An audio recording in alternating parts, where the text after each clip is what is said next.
Hello friends, Assalamu alaikum and welcome back to my channel. This is Sumaya from Sumi's Home Chef. So Ramadan வந்து ரொம்பவே சூப்பராக start ஆகி நல்லபடியாக அல்ஹம்துலில்லாஹ் போயிட்டுருக்குது. அண்ட் இப்போ நீங்கள் என்னோட சஹர் டு இஃப்தார் விலாக் தான் பார்க்க போகிறீங்க. So let's get start.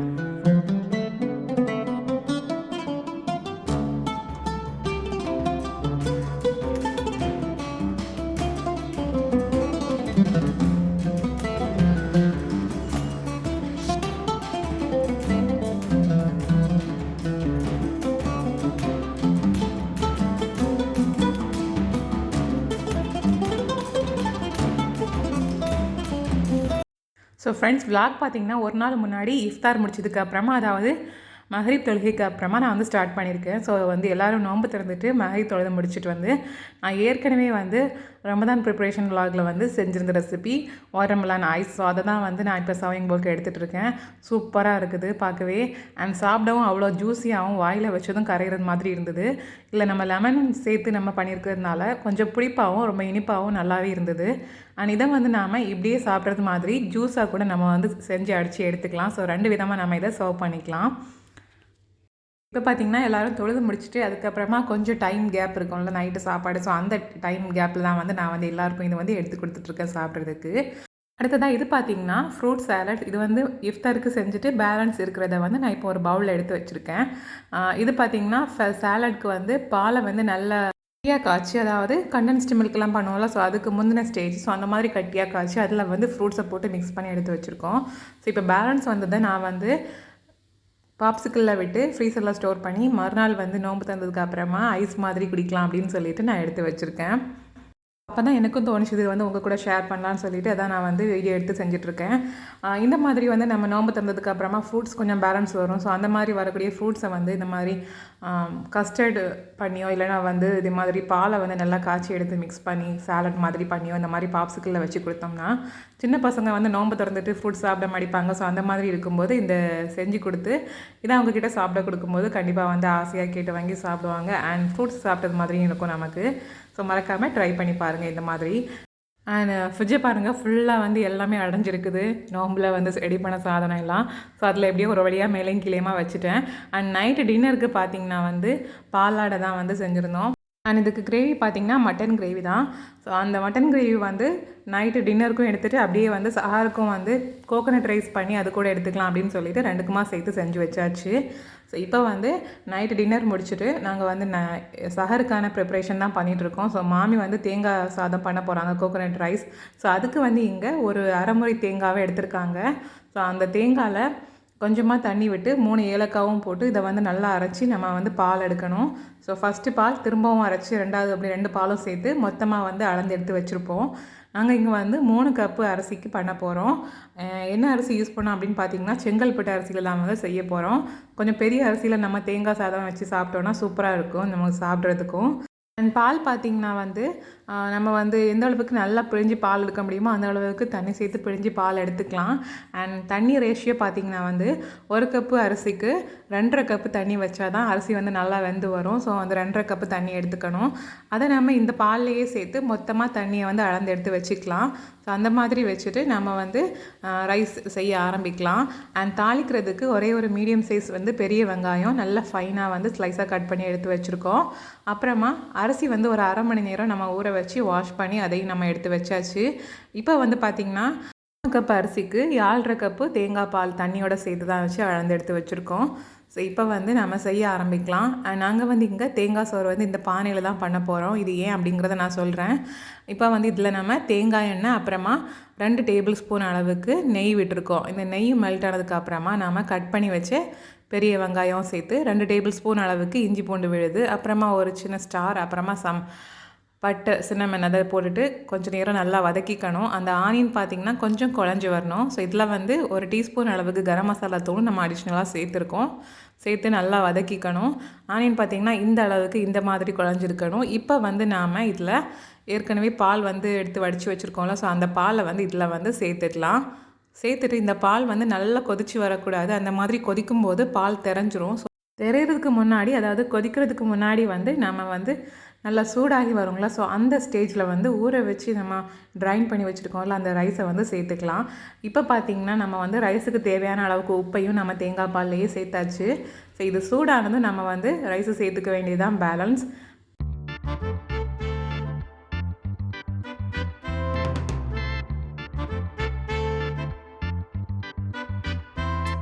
So அரிசியை வந்து போட்டதுக்கப்புறமா லைட்டாக ஒரு வாட்டி மிக்ஸ் பண்ணி விட்டுட்டு இதை அப்படியே நம்ம வந்து மூடி வச்சிடலாம். இது நல்லா கொதிக்கணும். கொதிச்சதுக்கப்புறமா நம்ம லோ ஃப்ளேமில் மாற்றிடணும். இதை வந்து கொஞ்சம் கொதிக்க விட்டு தண்ணியெல்லாம் கொஞ்சம் ஓரளவுக்கு வற்றி இந்த மாதிரி கொஞ்சம் தண்ணி இருக்கும்ல, ஸோ அந்த மாதிரியான ஸ்டேஜில் வந்து இது நாங்கள் அப்படியே வந்து மூடி வச்சுட்டு இந்த ரைஸ் குக்கரில் வந்து எடுத்து வைக்க போகிறோம். இது பார்த்திங்கன்னா நான் எலக்ட்ரிக் அலுமினியம் ரைஸ் குக்கர் தான். இதில் வந்து நம்ம இந்த மாதிரி சூடாக வைக்கும்போது நல்ல வெந்து நல்லா ரைஸும் நல்லா தேறி வரும். அது மட்டும் இல்லாமல் சூடோடு இருக்கும். நம்ம வந்து சஹருக்கு எடுக்கும்போது நமக்கு சாப்பிட தக்கன சூட்டோட அந்த ரைஸை பரிமாற முடியும். ஸோ அதில் வச்சாச்சு.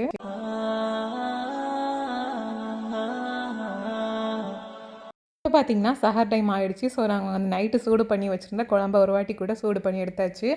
அதே மாதிரி பருப்பு குழம்பும் வந்து நைட்டு சஹருக்குன்னு வந்து செஞ்சு வச்சுருந்தோம். ஸோ அதையும் ஒரு வாட்டி வந்து சூடு பண்ணி எடுத்துகிட்டு வந்தாச்சு.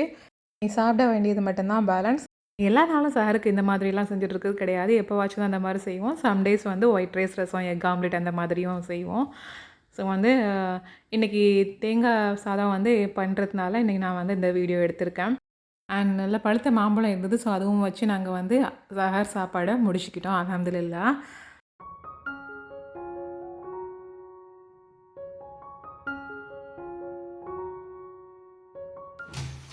அண்ட் காலையில் பார்த்திங்கன்னா நானும் சேர்ந்து கார்டனில் வந்துட்ருக்கோம் அத்திப்பழம் பறிக்கிறதுக்கு. அத்திப்பழம் பார்த்திங்கன்னா நிறைய குட்டி குட்டியாக நிற்குது. பட் ஒன்று மட்டும் நல்லா பழுத்து பெருசாக இருக்குது. ஸோ அதை மட்டும் பறித்து வைக்கலாம் அப்படின்னு சொல்லிட்டு இஃப்தாருக்கு வந்து ஃப்ரூட்ஸ் கூட சாப்பிட்றதுக்கு எடுக்கலாம் அப்படின்னு சொல்லிட்டு வந்து பறிக்கிறதுக்காக வந்திருக்கோம். இது பழுக்கலைன்னா ஒரு வேளை பழுத்து கீழே விடுறதுக்கும் சான்ஸ் இருக்குது. அதனால் வந்து அதை பறித்து அப்படியே வந்து ஃப்ரூட் பாஸ்கெட்டில் எடுத்து வச்சிடலாம் அப்படின்னு சொல்லிட்டு வந்து பறிக்கிறதுக்கு வந்திருக்கோம். இங்கே பாருங்கள் எவ்வளோ சூப்பராக பழுத்துருக்குன்னு. அது பறிக்கும் போதே அப்படியே பின்னாடி வந்து உடஞ்சிருச்சுது. அந்த அளவுக்கு செம சாஃப்டாக இருக்குது அத்திப்பழம். இது வந்து நெஹான் மட்டும் தான் சாப்பிடுவான். பிகாஸ் வந்து அவனுக்கு தான் இது ரொம்ப பிடிக்கும். அதனால் அது வந்து நான் தனியாக எடுத்து அதை வச்சுட்டேன். ஸோ வந்து இஃப்தாருக்கு வந்து நெஹான் ஃப்ரூட் சாப்பிடும்போது அவனுக்கு எடுத்து கொடுக்கலாம் அப்படின்னு சொல்லிட்டு. அண்ட் பின்னாடி வந்து அது கொஞ்சம் வந்து வெடிச்சிருக்கிறதுனால ஒரு பவுலில் வச்சு நான் அதை வச்சுட்டேன். ஸோ அதில் தண்ணி எதுவும் வடியாமல் இருக்கிறதுக்காக. அடுத்ததாக வந்து நோம்பு கஞ்சி வந்து ரெடி பண்ணலான்னு இருக்கோம். ஸோ என்னோடய மாமி வந்து ரைஸை வந்து நல்லா வேக வச்சு மசிய வச்சு எடுத்து வச்சுருக்காங்க. ஸோ இதில் வந்து நம்ம ஃப்ரீசரில் வந்து மசாலா கஞ்சிக்கு அரைச்சி ஸ்டோர் பண்ணி வச்சுருந்தோம். ஸோ அதில் வந்து ஒரே ஒரு பீஸை மட்டும் இந்த மாதிரி போட்டுக்க வேண்டியதுதான். அப்புறமா கஞ்சிக்கு தேவையான உப்பையும் தண்ணியையும் நாம் இதில் பார்த்து சேர்த்துக்க வேண்டியதான். சேர்த்து இதை நல்லா கொதிக்க வச்சு ஒரு கொதி நல்லா கொதித்ததும் நம்ம ஸ்டவ்வை ஆஃப் பண்ணிக்கலாம். அவ்வளோதான், நமக்கு உடனடியாக கஞ்சி வந்து ரெடி பண்ணிடலாம். இந்த மசாலா கஞ்சியில் நான் ஏற்கனவே சொன்னது மாதிரி நீங்கள் வந்து சிக்கன் மட்டன்லாம் வேக வச்சு சேர்த்திங்கன்னா இன்னும் நல்லா டேஸ்டியாக இருக்கும். அதே மாதிரி பட்டாணி, கேரட் இது கூட சேர்த்துக்கலாம். வெஜிடபிள் கஞ்சி மாதிரி கூட பண்ணிக்கலாம். ஸோ இங்கே வந்து நாங்கள் ப்ளைனாக தான் பண்ணுவோம். இதுவே வந்து நம்ம கிழங்கு கூட்டு வச்சு சாப்பிட்டோன்னா சூப்பராக இருக்கும் இந்த மாதிரி குடிக்கிறதுக்கே. அண்ட் கஞ்சி வந்து நல்லா கொதிச்சு வந்துடுது. ஸோ கஞ்சி ரெடி ஆயாச்சு. இப்போ இதை வந்து நம்ம ஸ்டவ்வை ஆஃப் பண்ணி ஒரு சைடில் வந்து மூடி வச்சிடலாம். இங்கே பார்த்திங்கன்னா வந்து ஈவினிங் இஃப்தாருக்கு ஜூஸ்க்கு வந்து பைனாப்பிள் ஜூஸ் ரெடி பண்ணிகிட்ருக்கோம். இன்றைக்கி வந்து பைனாப்பிள் ஜூஸ் பண்ணுறது மாதிரி சம்டேஸ் வந்து நன்னாரி சர்பத், சம்டேஸ் வந்து ஜூஸ் பவுடரில் அந்த மாதிரி வாட்டர்மெலான் ஜூஸ் இந்த மாதிரி எல்லாம் வந்து செஞ்சு எடுத்து வச்சுக்குவோம். ஸோ வந்து அடுத்ததாக பார்த்திங்கன்னா வீட்டில் ஏற்கனவே வந்து ஃப்ரிட்ஜில் நான் ஸ்டோர் பண்ணி வச்சுருந்தேன் கட்லெட் வந்து காலி ஆகிடுச்சிது, சிக்கன் கட்லெட். ஸோ இந்த வாட்டி வந்து நான் சிக்கனை ஃப்ரை பண்ணி உதுத்து போட்டு செஞ்சு வச்சுருக்கேன். அதே ரெசிப்பியில் சிக்கன் ஃப்ரை யூஸ் பண்ணி செஞ்சுருக்கேன். ரெசிபிக்கான லிங்க் வந்து டிஸ்கிரிப்ஷன் பாக்ஸில் இருக்குது, பார்த்துக்கோங்க. ஸோ இது வந்து கொஞ்சம் ஆற விட்டுருக்கேன். ஆறுனதுக்கு அப்புறமா நம்ம வந்து ஷேப் பண்ணி எடுக்கலான்னு. அண்ட் ஃப்ரீசரில் ஸ்டோர் பண்ணி வச்ச மரவள்ளி கிழங்கு தாங்க இது. ஸோ இந்த கிழங்கு நான் இப்போ வந்து ஒரு பாத்திரத்தில் விட்டு கொதிக்க வச்சு எடுக்க போகிறேன். இது வந்து நல்லா வேகக்கூடாது அண்ட் நல்லா மசியவும் கூடாது. அந்த மாதிரியான ஒரு ஸ்டேஜில் வந்து நம்ம வேக வச்சு எடுத்துக்கணும். ஸோ வந்து இது நாம் இப்போ ஸ்டவ்வில் வச்சு ஆன் பண்ணி விட்டுடலாம்.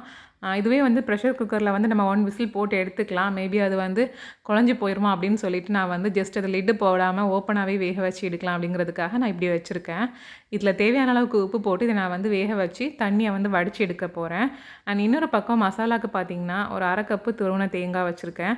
அதில் வந்து 1 டீஸ்பூன் அளவுக்கு மஞ்சள் தூள், அப்புறமா 1/4 டீஸ்பூன் அளவுக்கு ஜீரகம் அண்ட் ஒரு பெரிய பல்லு பூண்டு டீஸ்பூன் அளவுக்கு மிளகாத்தூளும் சேர்த்து ஒரு வாட்டி பல்ஸ் பண்ணி எடுத்துக்கணும். தண்ணி விட்டு அரைக்கக்கூடாது. அண்ட் கிழங்கு பார்த்திங்கன்னா நல்லா கொதி வந்துட்டுருக்குது. ஸோ நல்லா வெந்திருக்கும். இப்போ நம்ம இதை வடித்து எடுத்துடலாம். அண்ட் வடிக்கிறதுக்கு முன்னாடி அதோட டெக்ஸ்டர் எப்படி இருக்கும் அப்படிங்கிறத நான் உங்களுக்கு இப்போ காமிக்கிறேன். இப்போ நம்ம ஒரு பீஸை எடுத்து லைட்டாக ப்ரெஸ் பண்ணும்போது ரொம்ப அழுத்தி ப்ரெஸ் பண்ணும்போது இந்த மாதிரி மாவு மாதிரி வரணும். ஸோ இதுதான் சரியான ஸ்டேஜ். இந்த ஸ்டேஜில் நம்ம வந்து ஸ்டவ்வை ஆஃப் பண்ணிவிட்டு அதில் இருக்க தண்ணியெல்லாம் வடிகட்டி இந்த மாதிரி எடுத்துடலாங்க. இது வந்து கொஞ்சம் சூடு ஆறுனதுக்கு அப்புறமா நம்ம இதை வந்து தாளிக்க ஆரம்பிக்கலாம். ஸோ தாளிக்கிறதுக்கு முதல்ல பாத்திரத்தை வந்து ஹீட் பண்ணி அதில் வந்து தேங்காய் எண்ணெயோ இல்லைனா நார்மல் ரிஃபைண்ட் ஆயிலோ சேர்த்துக்கலாங்க. அண்ட் எண்ணெய் நல்லா சூடாக ஆரம்பித்ததும் அதில் ஒரு டீஸ்பூன் அளவுக்கு மட்டும் கடுகு சேர்த்துக்கோங்க. கடுகு வந்து நல்லா வெடித்து வந்ததுக்கு அப்புறமா நம்ம வந்து மிக்சர் ஜாரில் தேங்காய் வந்து மசாலா போட்டு பொடிச்சு வச்சுருக்கோம்ல, ஸோ அந்த மசாலாவை இதில் சேர்த்து ஒரு வாட்டி லைட்டாக வந்து அந்த எண்ணெயில் ராஸ்மல் போகிறது மாதிரி ஒரு வாட்டி இந்த மாதிரி கிண்டி விட்டுக்கோங்க. நமக்கு வந்து கிழங்குல உப்பு சேர்த்து வேக வச்சுருக்கிறதுனால உப்பு சேர்க்க வேண்டிய அவசியம் இருக்காது. மேபி மசாலாவுக்கு வந்து கொஞ்சம் உங்களுக்கு தேவைப்படுச்சா நீங்கள் வந்து இந்த இடத்துல சேர்த்துக்கலாம். ஸோ அவ்வளோதான். நம்ம ஒரு வாட்டி இந்த மாதிரி மிக்ஸ் பண்ணி விட்டுட்டு ஸ்டவ்வை ஆஃப் பண்ணிக்க வேண்டியதான். அண்ட் இந்த மரவள்ளி கிழங்கு கூட்டு பார்த்திங்கன்னா எங்கள் ஊரில் வந்து பள்ளிவாசலில் சம்டைம் கஞ்சி கூட வந்து பள்ளியில் செஞ்சு கொடுப்பாங்க. அதாவது கஞ்சியும் இந்த கிழங்கு கூட்டும் கொடுப்பாங்க. ஸோ அது மாதிரி தான் நாங்கள் எங்கள் வீட்டில் ப்ரிப்பேர் பண்ணியிருக்கேன். மறக்காமல் இந்த ரெசிபியை நீங்கள் ட்ரை பண்ணி பாருங்கள், இது வரைக்கும் ட்ரை பண்ணலன்னா. நமக்கு வந்து கஞ்சிக்கான ஒரு கூட்டு சூப்பராக ரெடி ஆகிடுச்சு. இதை நான் அப்படியே வந்து ஒரு சைடில் மூடி வச்சுக்கிறேன். அண்ட் இன்னொரு பக்கம் பார்த்திங்கன்னா கட்லெட்டுக்கு வந்து மசாலா ரெடி பண்ணி வச்சுருந்தேன். ஸோ நான் அதை ஆறுனதுக்கு அப்புறமா ஷேப் பண்ணி வச்சுட்டேன். லாஸ்ட் டைம் நான் வந்து சர்க்கிள் ஷேப்பில் பண்ணியிருந்தேன், ரவுண்ட் ஷேப்பில். பட் இந்த வாட்டி இந்த மாதிரி செஞ்சு வச்சுருக்கேன். இது அப்போ அப்படியே வந்து பிரெட் க்ரம்ஸ் வச்சு டிப் பண்ணி ஃப்ரிட்ஜில் ஸ்டோர் பண்ணி வைக்கணும். ஸோ அடுத்ததாக பார்த்திங்கன்னா ஆனியன் ரிங்ஸ் ஃப்ரை பண்ணுறதுக்கு வீட்டில் ரெடி பண்ண பஜ்ஜி மாவு மிக்ஸை வச்சு தண்ணி சேர்த்து கலந்து எடுத்து வச்சுருக்கோம். அண்ட் ஆனியனையும் அந்த மாதிரி ஸ்லைஸாக கட் பண்ணி அதில் இருக்க ரிங்ஸை மட்டும் இந்த மாதிரி ஒவ்வொன்றா செப்பரேட்டாக கலத்தி எடுத்தாச்சு. இப்போ இதை வந்து அப்படியே அந்த மாவில் கம்ப்ளீட்டாக டிப் பண்ணி சூடாக வந்து ஆயிலில் போட்டு ஃப்ரை பண்ணி எடுத்துக்க வேண்டியதுதான். ஏற்கனவே இஃப்தாருக்கு பார்த்தீங்கன்னா ஒல்லி வடை வந்து செஞ்சு வச்சாச்சு. அதாவது ஆனியன் போண்டான்னு சொல்லுவாங்க. அதுக்கு வந்து முழு சோம்பு, மல்லி இலை, கருவேப்பிலை எல்லாம் போட்டு ஆனியன் கூட வந்து இந்த மாவும் சேர்த்து ஃப்ரை பண்ணி எடுப்பாங்க.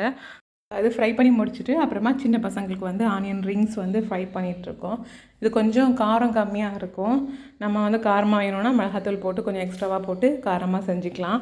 ஸோ இதுதான் வந்து இஃப்தாருக்கு பண்ணது. அதாவது கிழங்கு கஞ்சி, அப்புறமா வந்து ஆனியன் பஜ்ஜி, அப்புறமா வந்து ஏற்கனவே ஃப்ரீசரில் ஸ்டோர் பண்ணி வச்சுருந்த சமோசா, கட்லெட் அண்ட் அது கூடவே இந்த ஆனியன் ரிங்ஸ் இதெல்லாம் தான். அடுத்ததாக கஸ்டர்ட் எதுவும் பண்ணலை, ஃப்ரூட்ஸ் கஸ்டர்ட் எதுவும் பண்ணலை. ஜஸ்ட் இந்த ஃப்ரெஷ்ஷாக வந்து கட் பண்ணி இந்த மாதிரி வச்சுருந்தோம் இஃப்தார் டைமில் சாப்பிட்றதுக்கு. ஸோ அவ்வளோதான் ஃப்ரெண்ட்ஸ், இதுதான் இன்றைக்கான இஃப்தார் ப்ரிப்பரேஷன். ஸோ ஃப்ரீசரில் ஸ்டோர் பண்ணி வச்சது, அப்புறமா இந்த ஆனியன் பஜ்ஜி இதெல்லாம் தான். ஸோ அதனால் வந்து நான் நோம்பு திறக்குது எதுவும் வீடியோ எடுக்கலை. இதோட நான் அந்த விலாகை வந்து முடிச்சுக்கிறேன். Hope you all like this video. பிடிச்சிருந்தா மறக்காமல் வீடியோக்கு லைக் போட்டு விட்டுருங்க. அப்படியே கமெண்ட் பண்ணுங்கள், ஷேர் பண்ணுங்கள். இன்னும் இன்ட்ரெஸ்டிங்கான விலாக் ரெசிபியெல்லாம் பார்க்குறதுக்கு நம்ம சேனலை மறக்காமல் சப்ஸ்கிரைப் பண்ணிக்கோங்க. இந்த வீடியோவை இறுதி வரை பார்த்ததுக்கு மிக்க நன்றி. இந்த நாள் இனிய நாளாக அமையட்டும். இன்னும் ஒரு இன்ட்ரெஸ்டிங்கான விலாகில் பார்க்கலாம். அஸ்ஸலாமு அலைக்கும்.